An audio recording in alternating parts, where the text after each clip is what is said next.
All right, welcome back to WMMA Now with your host Chuck Stevenson. So Invicta FC 52 is going to go down Wednesday, March 15th. They're back at Real Works in Denver. They've got a 7-bout card capped by a strawweight championship between Valesca Machado and Danni McCormack. Should be a good one. Not going to go into big details on these fights, but we're just going to get them out there so that you know who's fighting who and give some basic details about each fight. So first up, we have a strawweight bout. Sayury Cañon taking on Amanda Macioce. Cañon coming in at 2-0. Last fought a little over a year ago. Macioce made her pro debut in LFA about 3 months ago. Not a whole lot of information on either fighter. It looks like Macioce is 30 years old. And I have nothing else on Cañon. Cañon there on the left, she was supposed to debut at Invicta FC 51. Her opponent missed weight beyond the allowable limit that would have allowed for the fight to go through. And so Invicta brought her back right away, which I like to see. So looking forward to seeing what both of these ladies bring into this fight. This next fight should be an absolute grappling fan's delight. Fatima Kline taking on Natalia Kuziutina. The Archangel Kline coming in at 3-0. Kuzia coming in at 1-0. Now, of course, if you follow Invicta, you should be familiar with Kline, but she's had all of her pro fights through them. She last fought on Invicta 51, where she defeated Laura Gallardo via decision. Kuzia won her pro debut via armbar.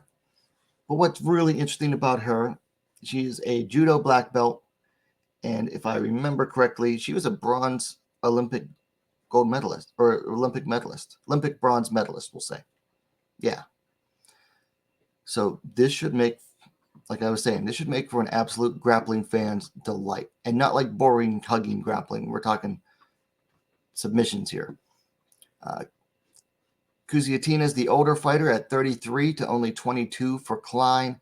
Looks like Kline's going to be slightly taller at 5'6 to 5'3 for Kuzia. Yeah, this might be the fight I'm most looking forward to on this card. Kline is just such a promising fighter.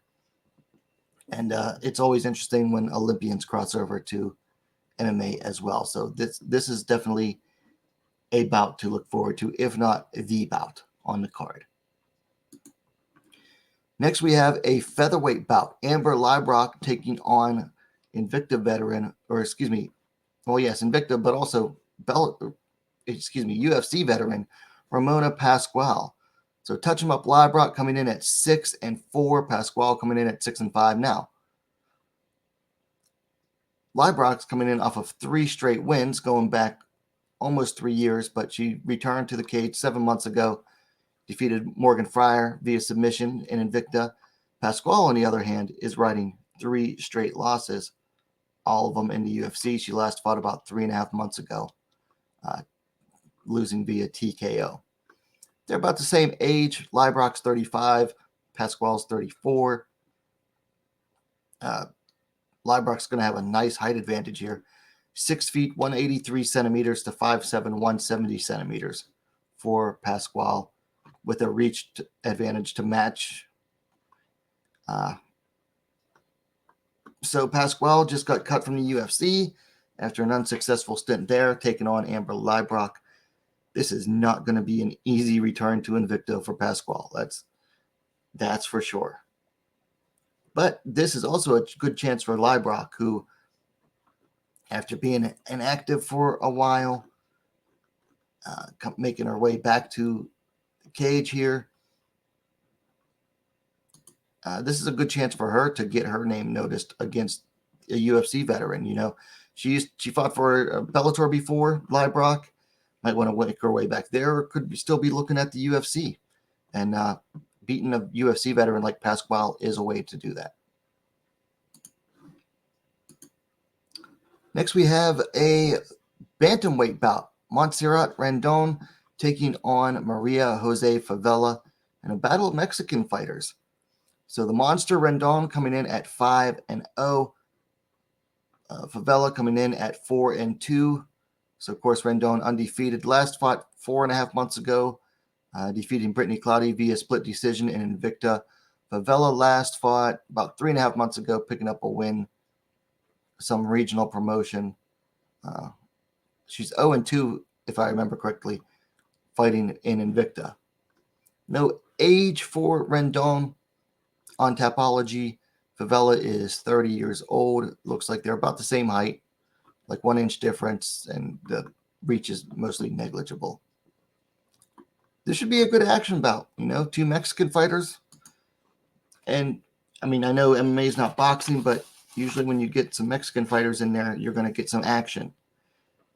And when you get 2 of them against each other, it should make for some fireworks. So this should make for an exciting bout. And let's keep an eye on Montserrat Rendon at 5-0, because Lord knows the bantamweight division needs prospects right now more than ever. So definitely going to be keeping an eye on Montserrat Rendon.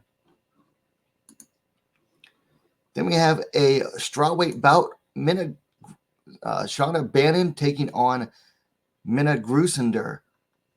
Mama B, Shauna Bannon, coming in undefeated at 4-0. Last fought in, looks like, Europe 2.5 months ago, winning decision. Brutsku, Minna Grusander, returning to Invicta after quite a while away. She hasn't fought in 2 years and 4 months.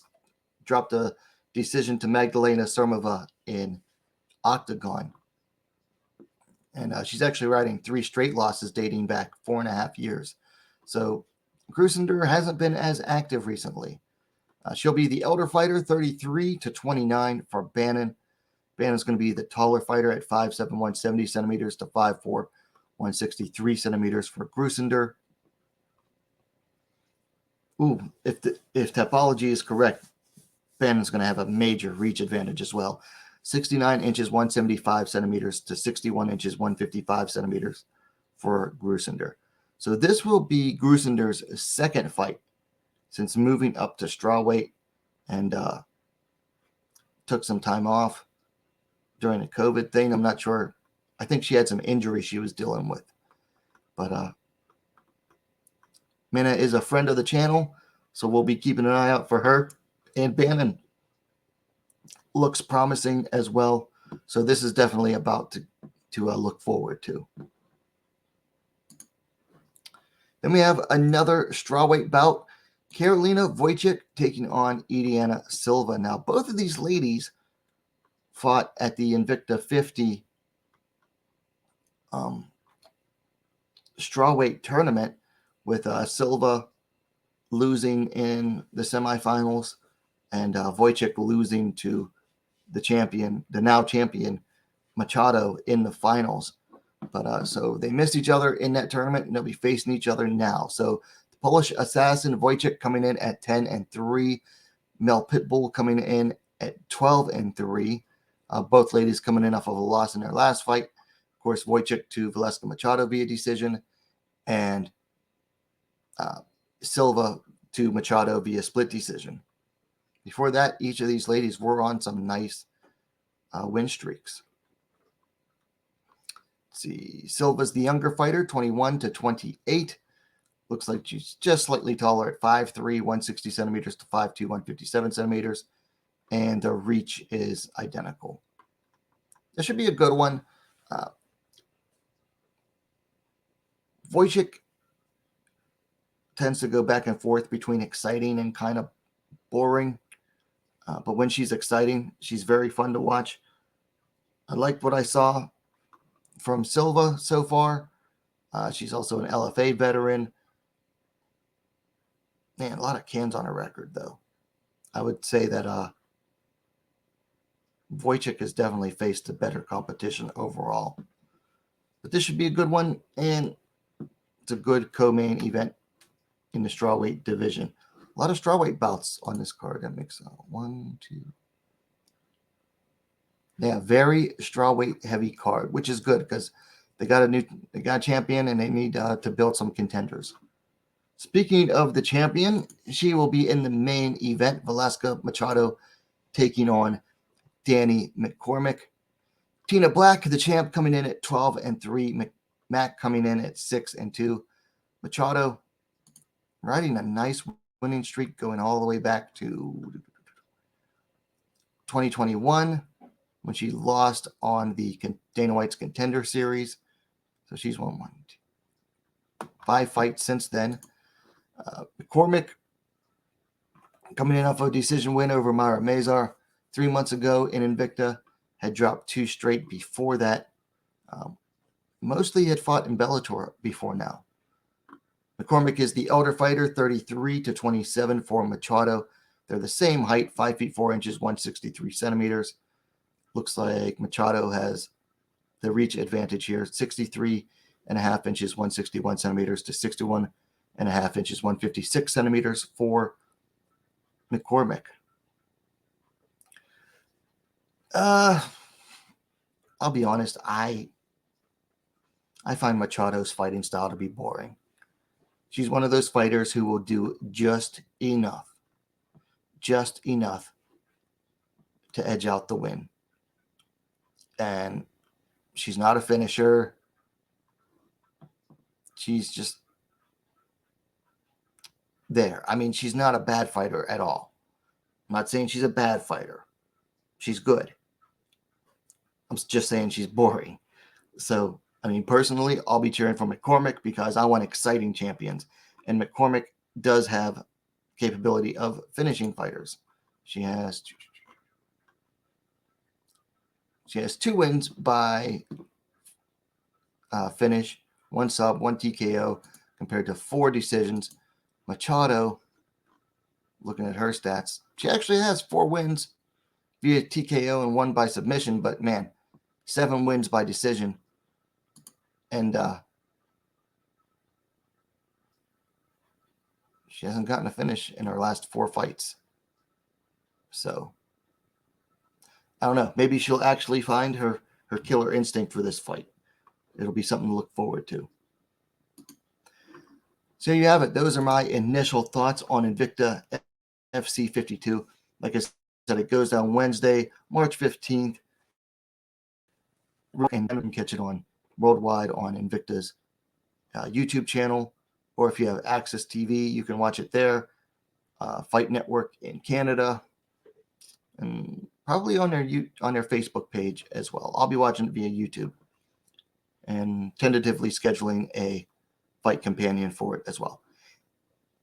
Anyway, those are just my initial thoughts on it. Let me know yours in the comments down below. If you liked the vid, please give it a like. And while you're at it, go ahead and subscribe to WMMA Now, the best, most complete women's mixed martial arts dedicated platform on YouTube.